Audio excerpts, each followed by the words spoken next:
Hello everybody, my name is Katie, I'm the Introverted Reader, and today's video is another review, and that review is going to be on The School for Good and Evil by Soman Chainani. I really hope I'm pronouncing that name right, but this is sort of like a middle grade story. It's book one in like a 5-book series, and it's basically set in this world where children who live in these villages get chosen or kidnapped by this thing called the schoolmaster. And basically what happens is they get taken away by the schoolmaster, and they either get put into the school for evil or the school for good.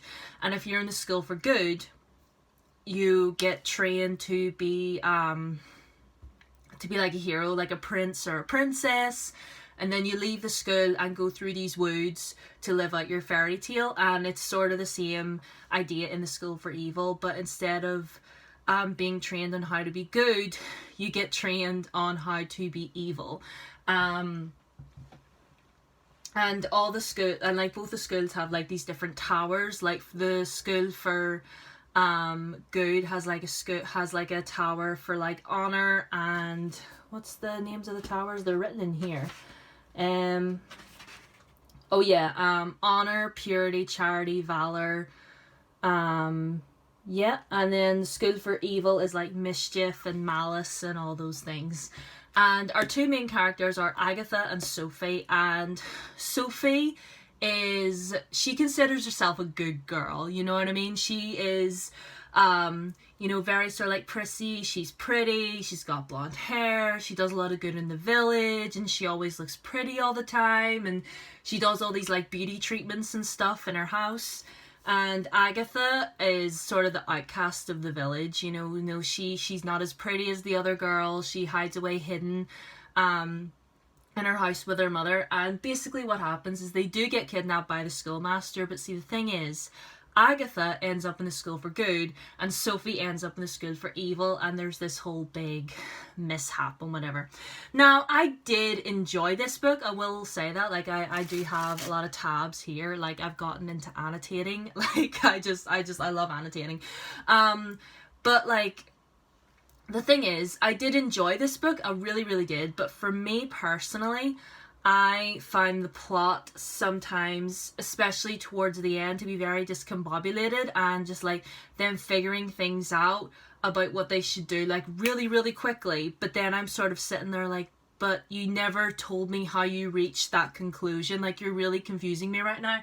Like, especially towards the end. And I did enjoy the premise of the whole story, like the whole thing, like they're constantly trying to decipher who is 100% evil, who is 100% good. And actually, there was actually something in here that actually really, really stuck with me. And it was a scene in the School for Evil, actually. And the professor was like sort of teaching the students, like, why do we make ourselves ugly? Like, why are we ugly? And they all said stuff like, oh, so we can scare children away, so that we can strike fear into people's hearts and all this. But then the teacher was like, no, because we have a higher purpose than just being beautiful. And he said, it's only by letting go of vanity that you can truly be yourself. And I actually had to take a little minute and think, that is actually really, really quite profound. That actually really, really like got to me, because I was like, that is so true. Like, it's literally only by letting go of, constantly thinking that you have to be beautiful all the time, or you have to be a certain way all the time, that you can truly just enjoy life and just be you, and, and on all that. And I just thought that was really, really profound. I really liked that. And then I was just like, this is why I prefer the villains over the heroes, to be honest, especially in a lot of fairy tales. Like, if you were to ask me some of my favourite Disney characters, like, I do have one or two favourites that are heroes, but the majority of my favourites are villains. Because it's not that I relate to them or anything, it's just because it's just like the princesses and all, the princesses in here, can I just say, like, there was a sort of like crowd of the like really pretty princesses, and there's this one prince that Sophie is like borderline obsessed with, and first of all the princesses were so stuck up and just so your stereotypical, just like mean girls, just like sneering in the background. Like, they had no real presence. They were just there to be there, you know, just to, you know, be the mean girls and be all like, oh, who does she think she is? Like, that's literally all they did the whole time. And the prince, whose name is Tedros, I actually thought he was actually pretty interesting because he is supposedly supposed to be the son of King Arthur. Like, he came from Camelot.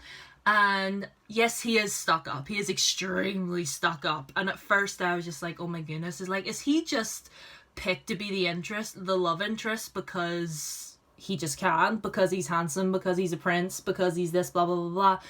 And I did find him to be quite flat, but there was some aspects of his character that I did find quite interesting, and I do feel like he was really pushed on the back burner. I mean, to be fair, this is book 1 in like a 5-book series, so perhaps whenever I get to book 2 and, you know, 3 and 4 and whatever, I will get more of him. But just personally for me in this one right here, I didn't get much of him, and for that I was disappointed because I wanted to know more about him. I hated Sophie. Sophie was the actual worst. She was just such a brat, and then just like constantly not getting her way, and she constantly used Agatha constantly. Like, she was only ever Agatha's friend so that she could get what she wanted, and I absolutely hated that. And it does bring around this whole conversation, like, who was truly good and who was truly evil. You know, like, someone who you assume is a princess is not necessarily good, and someone who you assume is supposed to be the villain in the story is actually not all bad. And I really, really did like that we had that whole, you know, conversation that you can't base someone for who they are simply for how they look. Like, I really, really liked that aspect of the story. But like I said, towards the end, things got a little bit confusing and sort of discombobulated and rushed, personally, for myself. But again, I'm not going to judge it too harshly. I did give it 3 stars on Goodreads, but to be fair, I gave City of Bones, I think like I reread it a while ago and I gave it like 3 out of 5 stars because it wasn't that great. But then as you continue on in that series, the story gets better. Like, this one just sort of fleshes everything out. There wasn't really any like villain in this one, you know, like, you know what I mean? Like, they mentioned the Schoolmaster, but he was just sort of like there, far away, not really doing very much. And I mean, it was okay. I'm just thinking about the ending, and see, to be honest, see if you were to ask me like any like real details about what happened at the end, all I know is what happened, and I'm just over here like, okay, well, that all happened really quickly, and then I remember closing the book and thinking, oh, okay, we're there. But again, I did really, really enjoy it, and I am really glad that I finally read it, because this is a book that's been sitting on my shelf for the longest time. And I did enjoy the whole, you know, like I said, the conversation, you know, who's truly good, who's truly evil. And I did tab an awful lot, as you can see, but the majority of them were green.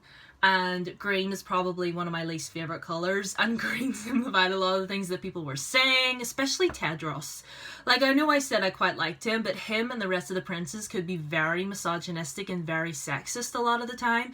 And, like, the princesses saying, like, the princesses all getting ready, and them, like, there was a scene where they were literally standing there giving the princesses all numbers, like, rating them by numbers, and that, no, we're not here for that. I don't care how old you are, you do not do that, okay? Whether you're a stupid teenager or a full-grown adult, don't do that, okay? Just don't. So, bit of misogynistic things happening there, and obviously, of course, the way Agatha treated Sophie I didn't really like, but overall, I did really enjoy the premise of this story, and I will be continuing on with the series. So, yes, this is my review on this book. I gave this book 3 out of 5 stars. So, that is my review on The School for Good and Evil. Have you read it? Would you like to check it out? I'll try and leave a Goodreads link to it down below. Also down below will be my Twitter and my Instagram. Please feel free to follow me there, and thank you all for liking and commenting and subscribing and all that stuff, and I'll see you in my next video. Bye.